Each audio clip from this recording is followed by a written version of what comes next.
हम अपने जीवन काल की एक सत्य घटना आपको आज बता रहे हैं। शायद कभी बताई हो, शायद एक आध बार तो हमने बताई है, लेकिन पुनः बता रहे हैं आपको वाणी कैसे सत्य होती संतों की। शुरू में जब हमारे ऊपर बालाजी की कृपा हुई, अवस्था हमारी रही होगी 12-13 साल, और 14-15 साल की अवस्था से हम हर शनिवार को जो है बागेश्वर धाम के नीचे में जहां निवास बना है उस भवन में झोपड़ी में बैठते थे। झोपड़ी थी हमारी, 7 साल तक हमने झोपड़ी में रहकर दरबार लगाया। जो पुराने लोग हैं वो बहु प्रकार से परिचित हैं।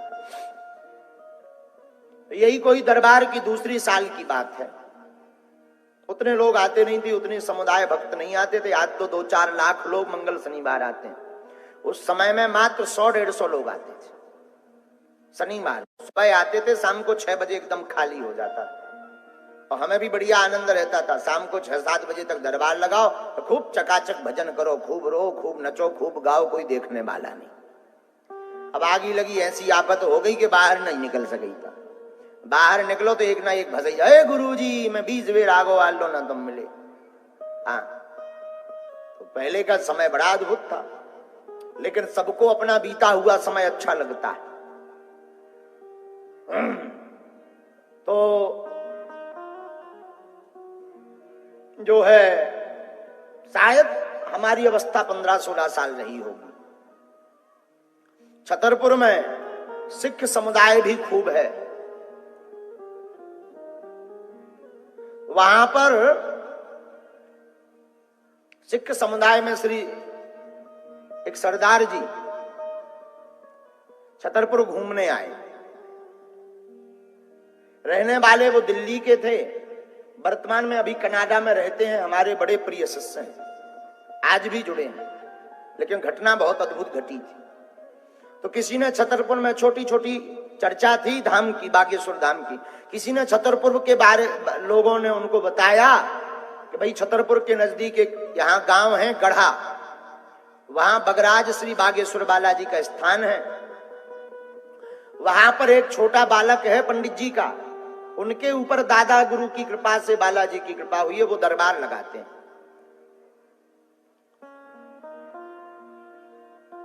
तो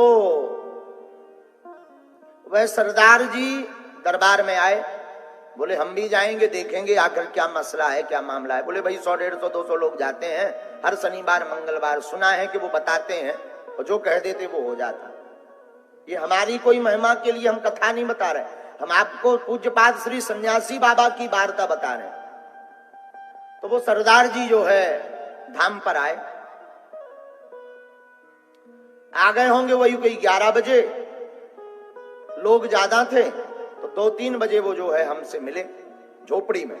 बाहर झोपड़ी में लोग बैठे रहते थे, 5-5 लोग करके अंदर आते थे मिलने के लिए। और जब 5 लोगों की अर्जी लग जाती थी, बात हो जाती थी, तो फिर 5 आते थे। ऐसा नियम था उस वक्त।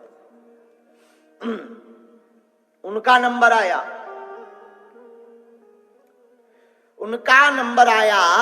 तो वो आकर के विराजमान भये।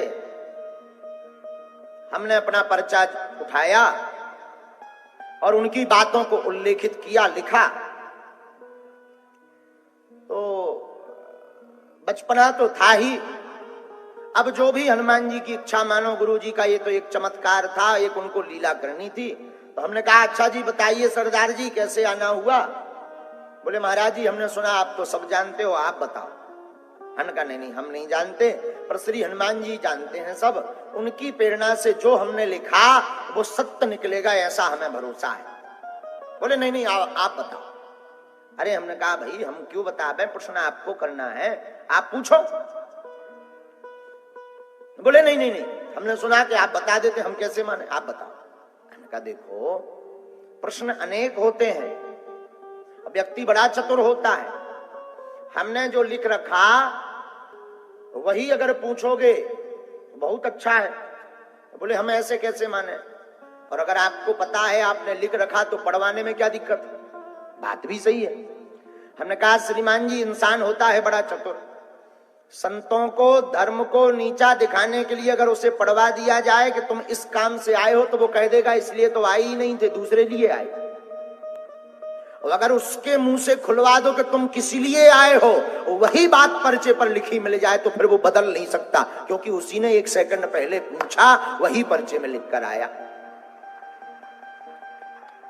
तो जो है धर्म की हंसी नहीं होगी।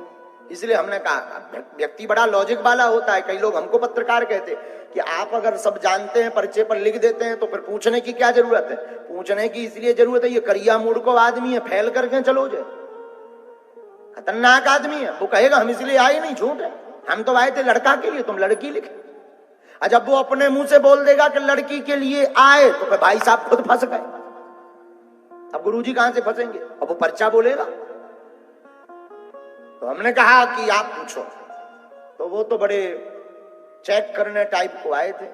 बोले नहीं नहीं नहीं, आप तो जानते हो, आप बताओ। हमने कहा संतान नहीं है तुम्हारे, वंश वृद्धि की मनोकामना लेकर आए हैं, संतति नहीं है, एक भी संतति नहीं है। तो जाओ, हम आशीर्वाद देते हैं बागेश्वर बालाजी का नाम लेकर तुम्हारे घर पर संतान हो जाएगी 2017 के पहले। हाँ। तो जो है उनको कोई आश्चर्य नहीं हुआ। हमें लगो गुरुजी फैल तो नहीं हो गया। भाई किसी के मन की बात बता दो, वो अपने आप चौंक जाता है, इन्हें कैसे पता। आश्चर्य होना चाहिए। हम तो रोज का ही हमारा लीला, बालाजी की लीला थी रोज की, कि जो भी आता था हम बता देते, वो हो गुरुजी वाह वाह वाह, जयकारा लगाने लगता, कोई आंखों में आंसू भराते कि कितना सटीक बता दिया, कितना सत्य बता दिया। लेकिन उनको कोई आश्चर्य नहीं हुआ। हमने पर्चा देती वो कहा इसे पकड़ो। बोले महाराज जी लिखा तो बहुत सही है, लेकिन आपने कहा कि संतान हो जाएगी, वो डेट दे दी, ये गलत है। हमने कहा क्यों? बोले महाराज अभी कुछ दिन पूर्व ही हम अपनी धर्मपत्नी के गर्भाशय का ऑपरेशन करवा चुके हैं, बच्चे ही दानी नहीं है तो संतान क्या खाक हो जाएगी? तुम नहीं जानते ठन गोपाला, ऐसे ही बोला। तुम नहीं जानते ठन गोपाला, हमें तो पसीना आ गो। अब पसीना इसलिए आ गया कि 150 आदमी बाहर बैठो, बढ़िया टैया भैया, बढ़िया पगड़ी बांध कर सरदार जी कह रहे तुम नहीं जानते ठन गोपाला। जब तुम इतना जानते थे ये नहीं देख सकते कि गर्भाशय नहीं है, और जब गर्भाशय ही नहीं है तो संतान क्या खाक होगी? बात में दम था। हम अपने भाई में सिग्नल मिलाइए कि तुमने इतना बता दो, जो कहीं नहीं बतावा। हम अपने गुरुजी से भीतर ही, चूंकि सामने तो प्रदर्शित नहीं किया, लेकिन भीतर ही भीतर लड़िए कि लोग कटवा दे ना। अब तुम्हें संतुष्टि हो गई? तुमने भाई इतना लिखवाया, बता देते कि इनके गर्भाशय नहीं है, क्या बिगड़ जाता? बा कट गई ना, अब दरबार फेल होगा तमाम। ऐसे हम भीतर ही भीतर लड़े अपने गुरुजी से, सन्यासी बाबा से। अच्छा, हद की बात यह कि उसमें वाईफाई में कोई सिग्नल नहीं, मतलब ना हुंकाए ना हाँ ना चौकाए कि यार बेटा बता नहीं पाया।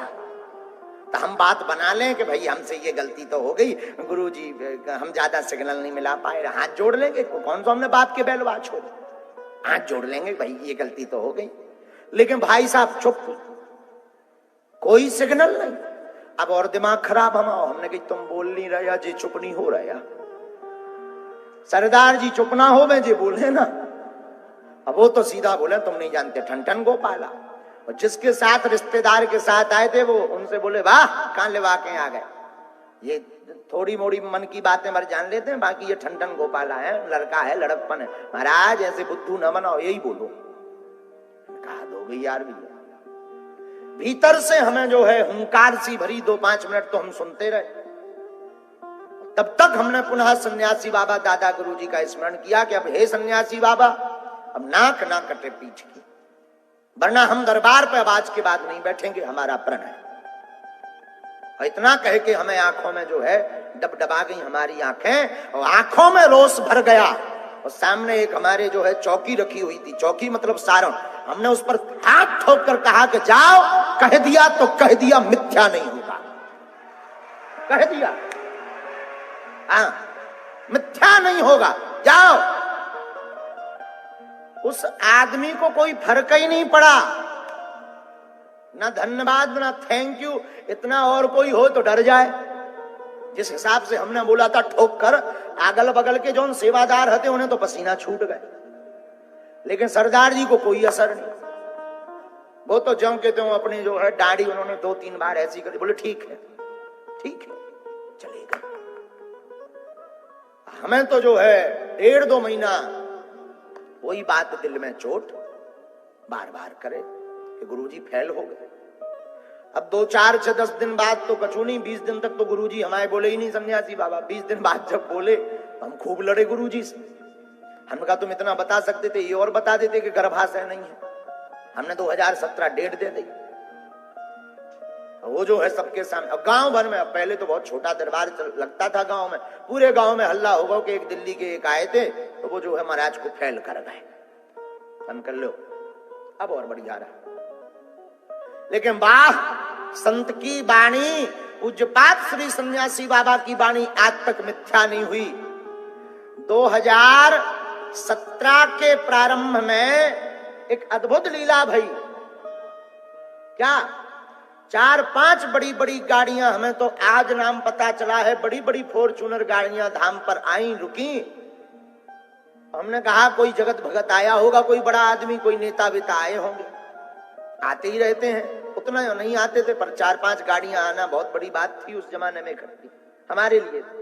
हमने कहा कोई नेता वेता आए होंगे, लेकिन ये क्या, वही सरदार जी हाथ में फूल माला लिए हुए, अगरबत्ती लिए हुए दौड़े दौड़े आए और दंडवत भर करके पूरे धाम की परिक्रमा की। और सामने पुनः कमरा बन गया था एक, तो कमरे में हम भीतर बैठे थे। बोले गुरुजी पहचाना? हम तो सच में भूल गए थे। हमने कहा हमने नहीं पहचाना श्रीमान, माफ करना। बोले गुरुजी हम वही हैं जिनका आपने पर्चा बनाया था। और फबक फबक करके रोने लगे। कम से कम 7 मिनट रोकर दंडवत भरी उन्होंने, 7 मिनट रोए। हमने कहा भाई चुप तो हो जाओ, बात तो बताओ। बोले आपने कहा था संतति होगी। महाराज हम डॉक्टर हैरान है, हमारी धर्मपत्नी गर्भवती है।